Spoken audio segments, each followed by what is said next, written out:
अस्सलामुअलैकुम प्यारे दोस्तों और प्यारे बच्चों, आप सबका अनोखी स्टोरी सेवन सिक्स में खुशामदीद।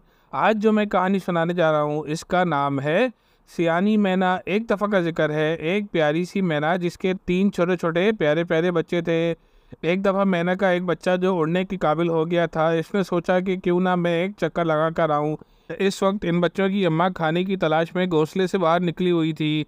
चुनाचा मैना का ये बच्चा घोंसले से बाहर निकला और अपने परों को तेज तेज हिलाने लगा। ये बच्चा उड़ने के काबिल हो गया था। बच्चा जैसे ही उड़कर घोंसले से निकला ही था कि एक अदद काले कौवे की नज़र इस पर पड़ गई। कौवा इसको मारने के लिए जल्दी से प्रवास करते हुए इसके पास आने लगा।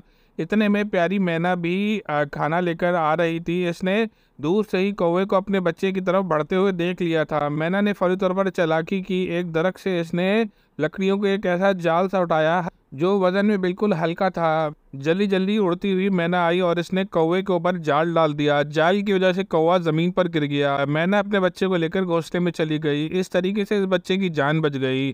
प्यारे दोस्तों और प्यारे बच्चों, हमेशा कोई भी काम अपने बड़ों से पूछे बगैर करना नहीं चाहिए, वरना यही हशर होता है।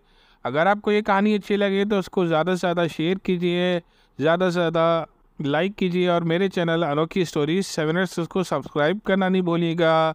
जज़ाकल्लाह। अस्सलामु अलैकुम।